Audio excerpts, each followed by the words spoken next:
In today's video, I'm going to teach you how to set a stop loss on Robinhood. A stop loss order is a great tool for managing your investments. It automatically sells your stock if it falls to a price you choose. On Robinhood, this is done using a stop order or a stop limit order. When a stop price is reached, the order is triggered, protecting you from further losses by selling the stock.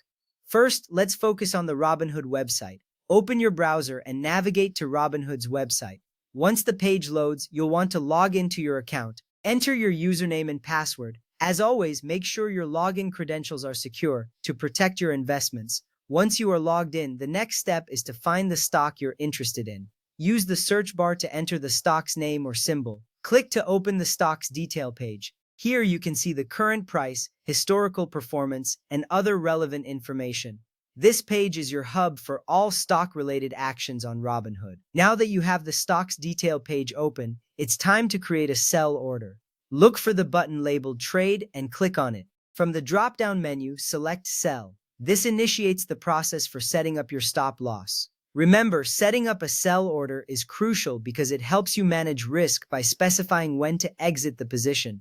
Next, you'll need to choose your order type. Under order type, you have two main options, stop order or stop limit order.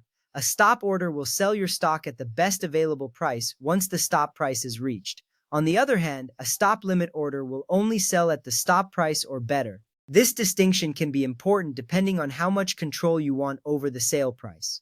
With the order type selected, it's time to enter your stop price. This is the price that will trigger the order to sell your stock. Consider setting a price that aligns with your risk tolerance and investment strategy. Setting an effective stop price can help minimize potential losses and secure profits. After entering your stop price, the next step is to review the order details. Make sure everything is accurate, from the stock to the order type to the stop price. Carefully reviewing these details is important because it ensures that your order will be executed as you intended. If everything looks good, click Submit. With that, your stop loss order is in place. You should see a confirmation appear on the screen, assuring you that your order has been successfully set. This confirmation is your peace of mind, knowing that your investment is now protected.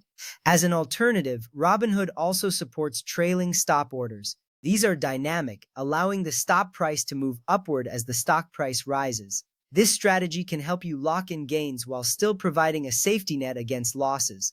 Trailing stops adjust automatically, making them a valuable tool in a volatile market. Remember, using stop-loss orders effectively can help you manage risk and protect your investments. It's a crucial part of any investment strategy. If you have further questions about these orders, Robinhood's Help Center is a great resource. Thanks for watching and happy investing.